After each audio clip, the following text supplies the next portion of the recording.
Hello to YouTube.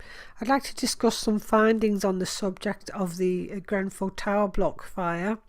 First of all, my heart goes out to all those people who've perished and their family and friends, and I could just say it should be a public inquest, not a government inquiry.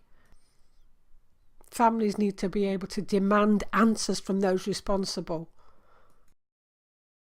And it seems obvious now that the area has been allowed to decline deliberately in order to justify the 67 million regeneration scheme in place. And of course, regeneration is just another word for demolition. They're even talking about pulling down tower blocks, which some might see as an improvement, but not for the poor, the working class. They'll be shunted off into areas away from family and friends and the community in order for the areas to be absorbed into the paradise for the wealthy. I believe that this fire has been deliberate and purposeful, that many people have lost their lives in what can only be described as a ritual sacrifice, the facts of which I will reveal shortly. There's no doubt that an upgrade of a building that includes unsafe cladding, yet no water sprinklers or proper fire safety measures is not accidental or neglect. It's premeditated. The fact that the residents repeatedly raised concerns over fire safety but they were met with threats of legal action is testimony to that. The fact that the building burned with no proper attempt to quell the flames or rescue. Why weren't there some helicopters there that could have sprayed water on the fire? A fire drill days before telling them to stay in their flats.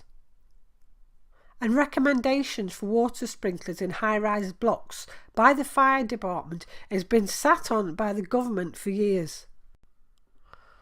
Land grabs are happening globally because these elites are taking land from the poorest people. So we've got Ryden, who are the supply chain for the Ministry of Defence contracts, partnering with Aspire Defence, so they're no stranger to the government, who openly boast of being the country's leading regeneration developers and contractors, who subcontracted out the cladding to this Harley facade company, from which they charged 2.6 million, and the architects were Studio E architects. The work was to be carried out over a period of 66 weeks for the 24-storey building. The CEO of Ryden is Robert Bond. The company's got two offshore companies as shareholders, JTC Trustees and Computershare, whose directors, management, etc. are mostly ex-bankers. And he started a new company just weeks ago.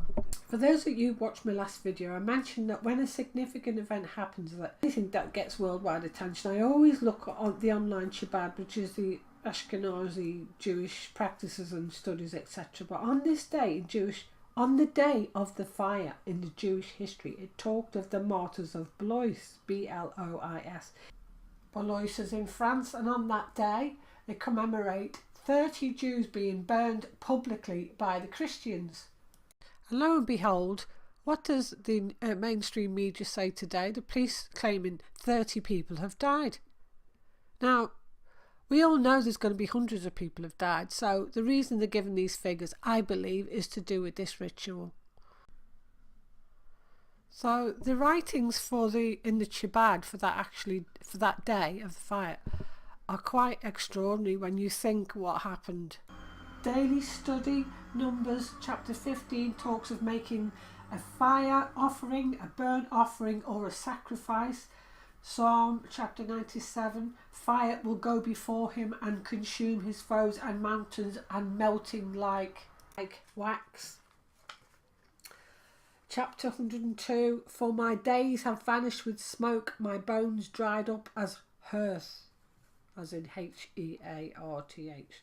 It also talks of the consecration of water and ritual impurities. It talks of large pipes, even though water passes through it, are pure because it was not intended to contain water.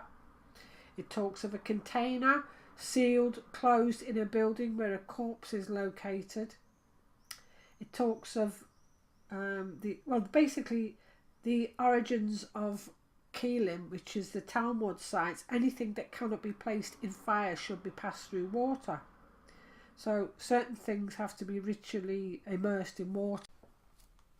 So the Martyrs of Blois, which is significant on this day in France, 846 years ago, is next to a place called Grenoble. The residents of the city of Grenoble, next to Blois, are called Grenoblois. Grenoble was famous for glove manufacturing. Now, I just found this strange because this tower apparently had a boxing club underneath, so obviously gloves are going to be relevant to that. The Grenoblois also helped the Jewish community.